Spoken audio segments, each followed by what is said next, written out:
ورحمة الله وبركاته. نحمده ونصلي على رسوله الكريم. أما بعد، فأعوذ بالله من الشيطان الرجيم. بسم الله الرحمن الرحيم. جاء الحق وذهب الباطل إن الباطل كان زهوقا. وقال النبي صلى الله عليه وسلم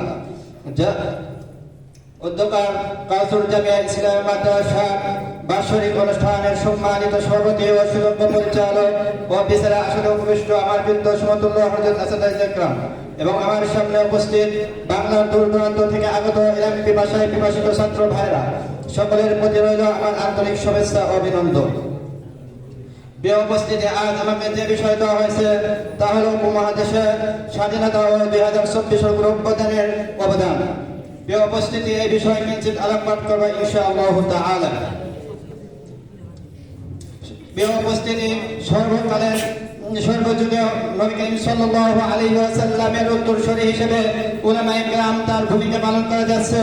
যেমনি ভাবে 1494 খ্রিস্টাব্দে ভারত নাবিক বাস্কের দামাকার 118 জনের সমন্বয়ে গঠিত ইস্ট ইন্ডিয়া কোম্পানির শাসক ক্ষমতায় যখন এলো, তখন উপমহাদেশের রাষ্ট্রনায়ক জাহাঙ্গীরের কাছে তারা কাকুতি মিনতি করে তাদের কাছে সাহায্য কামনা করলো। তাদের এই কৌশল জাহাঙ্গীর বুঝতে না পেরে তাদেরকে সাহায্য করেন এবং তাদের কাছে হস্তক্ষেপ করে কয়েকটি এলাকার রাজত্ব। তেমনি ভাবে 700 বছরের ইতিহাসে ইসলাম ঐতিহ্য ভেঙে চুরমার করে দেয়।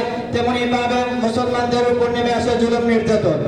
শুধু তাই নয়, 1731 খ্রিস্টাব্দে বালাকাটার ময়দানে শহীদ আহমদ এবং ইসমাইল শহীদের হযরত শাহ ওলিউল্লাহ মুহাদ্দিস দেহলভী রাহমাতুল্লাহি আলাইহির সুযোগ্য পুত্র শাহ আব্দুল আজিজ নেতৃত্বে যখন বালাকাটার ময়দানে এক প্রান্তে যুদ্ধ শুরু হওয়ার পরে যখন কিছু সরকারের বিশ্বাসঘাতকতার কারণে সে যুদ্ধে পরাজিত হয়, থেমে যায়নি উলামায়ে কেরাম রক্তের রঞ্জিত 1947 সালে এই হাত ধরেন হোসেন মাদানী রাহমাতুল্লাহি আলাইহি।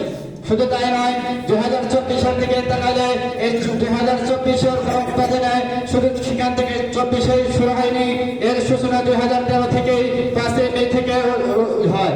এই 24-এর গণঅভ্যুত্থানের তৈরি করতে গিয়ে কত শত জীবন গেল, রক্তে রঞ্জিত হলো এই শাপলা চত্বরে, রঞ্জিত হলো হাজার হাজার উলামায়ে কেরাম কারাবন্দী হলো এবং তাদের উপর চালানো হলো জুলুম অত্যাচার এবং দৃষ্টিভঙ্গি।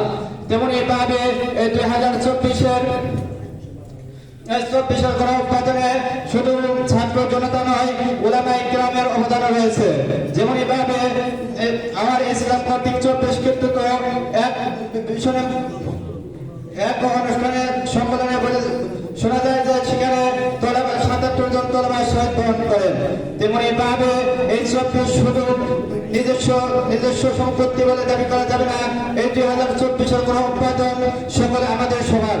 শুধু তাই নয়, নবী করিম সাল্লাল্লাহু আলাইহি ওয়াসাল্লামের এই উম্মতের রাহবার হিসেবে উলামায়ে কেরাম যেমনি ভাবে অবদান রেখেছেন তেমনি ভাবে অবদান রাখবেন।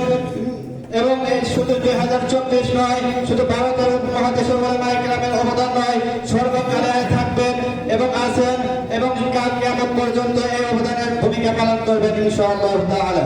ওয়া আখিরু দাওয়ানা আলহামদুলিল্লাহ।